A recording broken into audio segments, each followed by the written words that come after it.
Estás escuchando El Despertar, un podcast dedicado al estudio de la Biblia y enseñanzas para las mujeres y su diario vivir. Muy buenos días, chicas, sean todas bienvenidas a otro episodio de nuestros podcasts El Despertar. Soy Saray y hoy vamos a explorar junto con ustedes el capítulo 4, los últimos versículos de la epístola de Colosenses. Así que siéntate cómoda, prepárate para este tiempo, toma tu Biblia, toma tus apuntes y vamos a sumergirnos a lo que es la palabra del Señor. Estuvimos conversando en el anterior podcast que habíamos llegado hasta el versículo 12, donde estaba ya, ¿verdad?, Pablo dando los últimos saludos a amistades que han caminado con él para extender su evangelio. Y en el versículo 12 habíamos quedado que dice: os saluda Epafras, el cual es uno de vosotros, siervo de Cristo. Él siempre ruega encarecidamente por vosotros en sus oraciones, para que estéis firmes, perfectos y completos en todo lo que Dios quiere. ¡Qué preciosa oración! Epafras era el pastor de Colosa, pero en ese momento se encontraba en la prisión. Así que entonces tenía un nuevo ministerio, el ministerio de la oración. Cuando Dios le retira a uno del ministerio activo, puede orar por los siervos de Dios y continúa diciendo en el versículo 13: de él doy testimonio de que se preocupa mucho por vosotros, por los que estáis en la Odisea y los que están en Hiperápolis. Qué interesante, entre estas tres ciudades se encontraba muy cerca la de unas que estaba a unos pocos kilómetros, y Hiperápolis y la Odisea se encontraban en unos 10 kilómetros y ambas a unos 15 kilómetros de Colosa.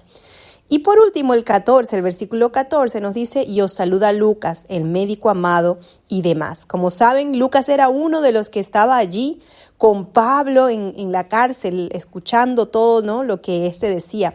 Y ya lo conocemos. Y luego añadió también Pablo, y además la primera vez que le mencionó o lo citó como un colaborador en todo lo que él había estado oyendo.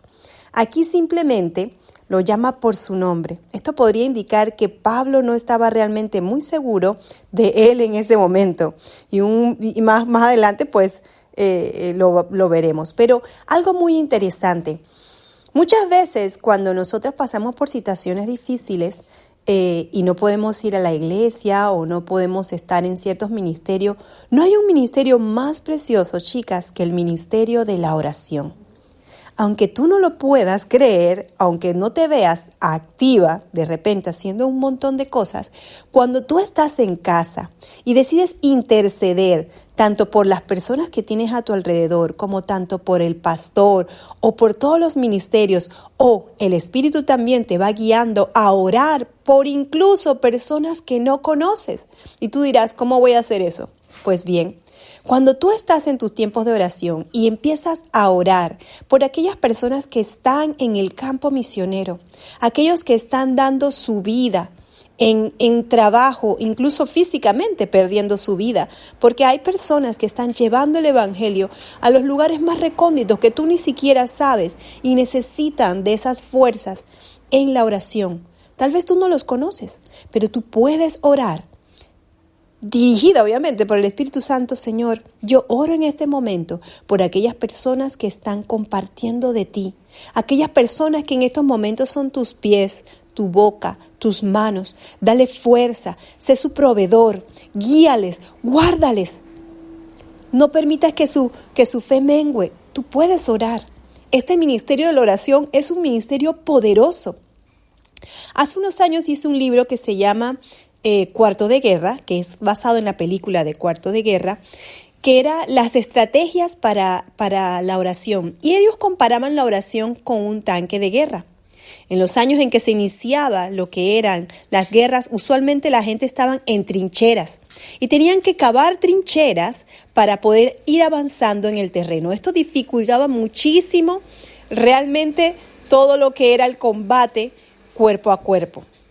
Es más, era peligroso porque para poder disparar al enemigo tenían que alzar su cabeza y básicamente se ponían en peligro hasta que inventaron el tanque de guerra.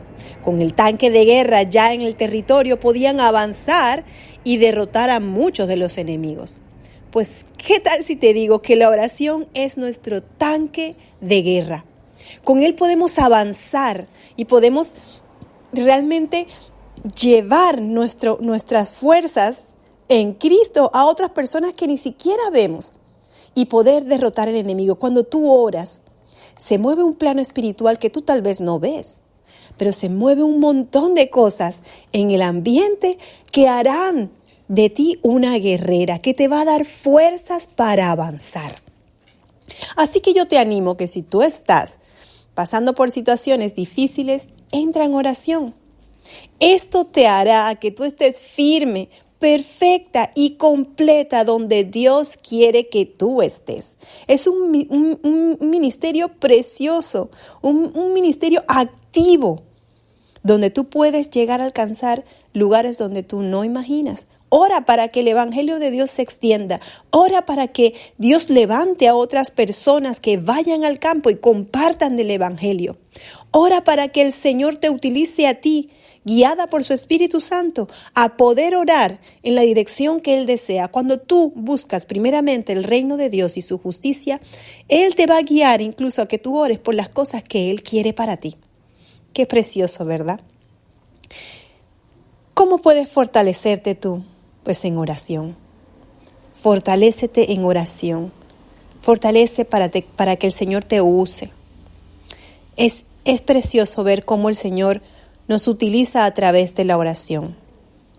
Por último, en el versículo ya 17, dice: saluda a los hermanos que están en la Odisea, a Ninfa y a la iglesia que está en su casa. Estas ciudades tenían grandes templos paganos, pero los cristianos se reunían en diferentes casas. Solían creer y aún pensando así, aunque hoy no los enfatizamos tanto como antes, que la iglesia comenzó en un hogar y que va a regresar en un hogar. Vamos a ver que incluso ahorita en el versículo 16 dice: cuando esta carta haya sido leída entre vosotros, haced que también se lea en la iglesia de la Odisea, y que la Odisea la leáis también vosotros. Ambos habían recibido cartas y se la estaban intercambiando, y esto les fortalecía. Así que se menciona también la epístola de la Odisea. Pablo no dijo haber escrito esta epístola. Aparentemente las cartas de Pablo circularon ampliamente a los cristianos de la Odisea, habiendo sido una de ellas leída. Muchos eruditos de estas pueden decir que, esta es una referencia a la epístola de los Efesios.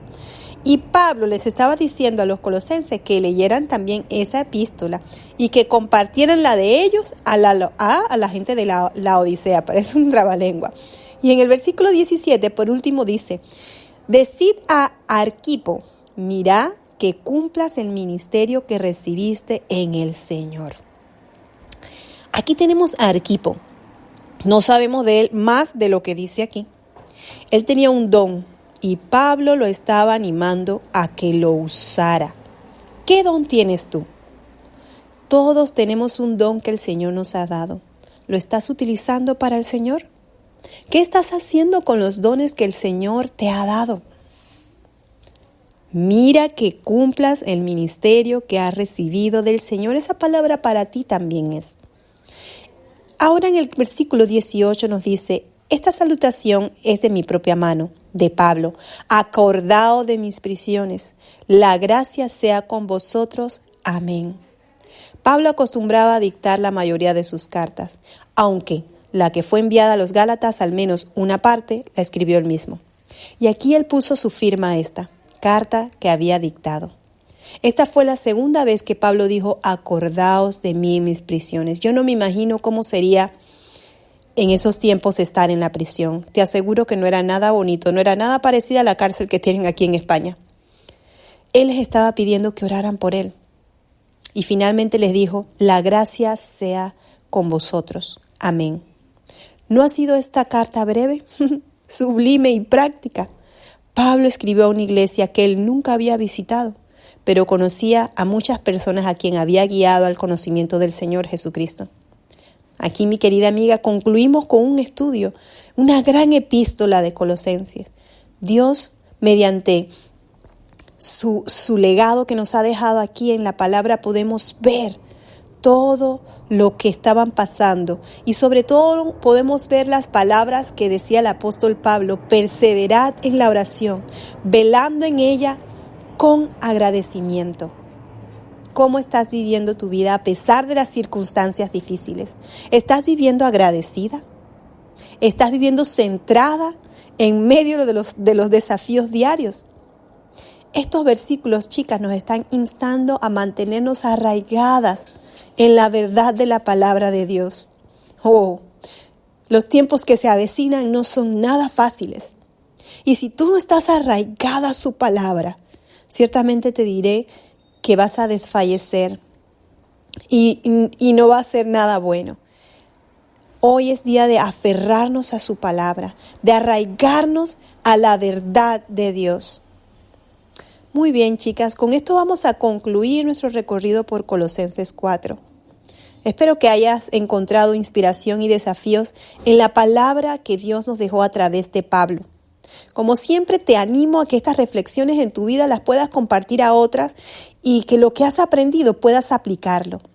Hoy te animo a que puedas aplicar la oración en tu vida, que puedas interceder por otros que realmente están padeciendo a causa del Evangelio. Hoy te animo también a que tú puedas extender el Evangelio, a que tú puedas compartir a otra persona de lo que Dios ha hecho en tu vida. Incluso te animo a que puedas abrir un espacio en tu casa para tener tiempos preciosos con otras personas que lo necesitan. Nos vemos mañana con el inicio de otro libro que vamos a estar estudiando. Así que bueno, espero que haya sido un tiempo especial para ti y nos vemos mañana con el siguiente libro.